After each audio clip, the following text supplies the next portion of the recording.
Hello. So today's topic is associations. All right. So let's move on. So there are various associations in an ecosystem. I believe you know what an ecosystem is. That's your first question for today. What is an ecosystem? Living organisms interact with one another mainly through food relationships. Okay. So symbiosis. Now, before we talk about symbiosis, association we are talking about here is about unrelated organisms. Unrelated organisms, as in organisms that are not of the same species, living together, okay, in order to obtain food. So, when organisms live together, usually they have to compete for space, they have to compete for food. All right, you've seen photosynthetic producers compete for sunlight, for inorganic nutrients, and even living space. And then you have consumers also that compete for already made food and living space as well. Now, symbiosis here is any close and prolonged living together or association of two or more organisms of different species. Right? The relationship in a symbiosis may be either temporary or permanent. Where they are temporal, you have the organisms living together for a time and then going their separate ways. And then we've seen permanent symbiotic relationships where the you can hardly differentiate the organisms. Usually they are seen as one organism. Okay. Also, symbiotic relationships can be harmful, beneficial, or neutral. In this case, where we have three basic types of symbiosis. Let's go. So the first type of symbiotic relationship is parasitism. You've heard of parasitism, where it is an association in which one organism, that is the parasite, live in or on another organism called the host. It derives benefits from the host and then causes it harm.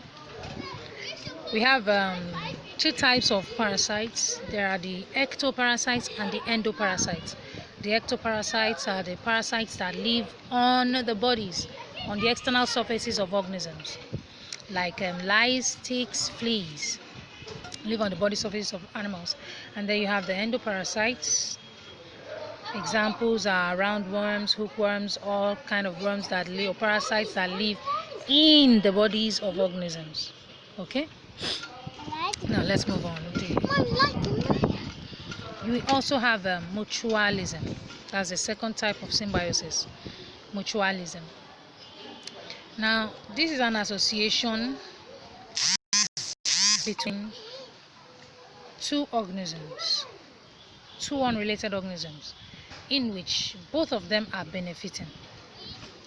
That's what mutualism is about, where both organisms benefit.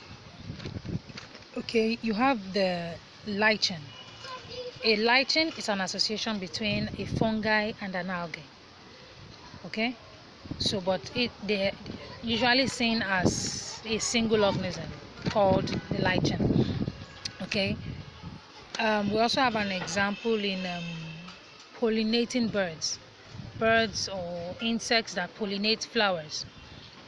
Both of them are benefiting. The plant is the flower gets to reproduce, and the bird or insect, as the case may be, gets their food. Also, there's the cattle and the tick birds. The tick birds remove the ticks from the bodies of the cattle. The cattle gets relief and the ticks get food, right? So those are examples of mutualism. Let's move on to the third type of symbiotic relationship, that is commensalism. Now, in commensalism, it is an association between unrelated organisms, as usual, where one partner benefits while the other, the host, is unaffected. Usually the host is the bigger animal. It's not affected It doesn't even know there is anything benefiting from it. And then there is the commensal. That's the other organism that's the one that benefits, but the other one is not affected at all. We have example in the shark and remora fish. The remora fish is a very small fish. It attaches itself to the um, dorsal fin of the shark, as you can see here in the picture.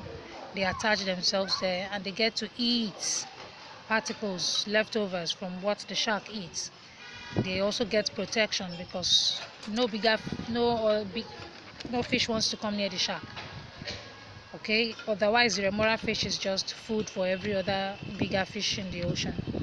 Okay, we have another example in epiphyte and a tree.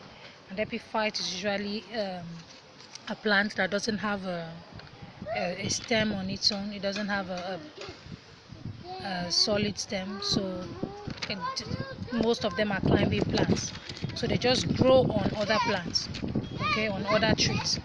The trees are not affected, but the epiphyte gets protection and also their nutrients from the trees. Okay, so those are the three types of symbiosis. You do not confuse symbiosis with mutualism. They are not the same.